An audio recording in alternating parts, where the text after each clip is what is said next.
c'est tout, qui nous fait rester dans du soi-disant confortable, c'est ce qu'on croit, mais en fait pas du tout. Donc c'est important d'avoir ce miroir en face et de pouvoir avoir quelqu'un de bienveillant qui va pouvoir nous guider dans le bon, enfin dans le chemin où on va pouvoir sortir de cette boucle. Sinon, nous tout seuls, on reste à répéter, à répéter, à répéter, toujours pareil.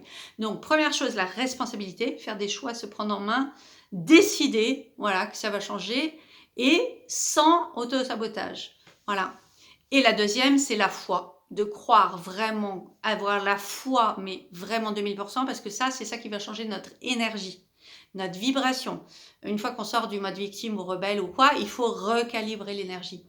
Il faut, comment dire, pour être aligné, pour être dans des good vibes, pour être dans ce champ énergétique d'accueil, de joie, où on est là émerveillé du tout possible, comme on est quand on a un petit enfant de 2 ans, 3 ans, quand on croit encore au Père Noël, justement, demain c'est Noël.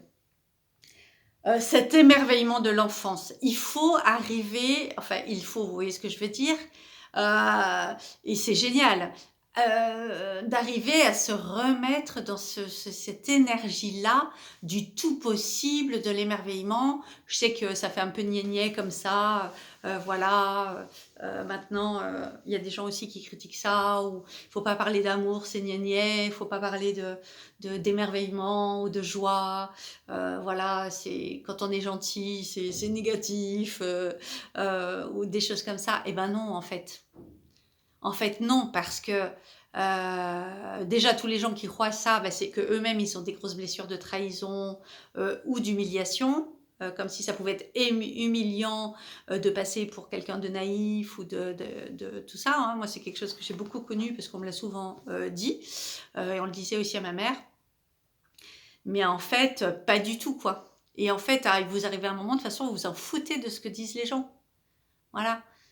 Donc, ça vous passe là. Parce qu'en fait, il y aura toujours des gens qui vous critiqueront quoi que vous fassiez. Que vous soyez naïf, pas naïf, gentil, pas gentil. De toute façon, si vous n'êtes pas gentil, on vous critiquera que vous n'êtes pas gentil. Si vous êtes en pâte, on vous critiquera. Si vous êtes égoïste, ce sera pareil. Donc, peu importe. En fait, il faut être soi. Il faut vraiment s'écouter et avoir envie de vivre comme on a envie de vivre, quoi. On a déjà passé trop de temps à être dans le personnage de quelqu'un d'autre, voilà, qui n'était pas nous. Donc, la deuxième chose, vraiment, c'est la foi, quoi. La conscience d'abord, ensuite la responsabilité et la foi. Et on verra tout ça, comment ça s'articule dans le thème. Mais ça, je trouve que c'est vraiment des blocs importants pour avancer. Et c'est pareil, la responsabilité, c'est vraiment faire des choix et plus avoir peur de se tromper. Parce que moi, pendant longtemps, je voulais plus faire de choix. J'en avais tellement bavé, j'avais tellement souffert de plein de trucs.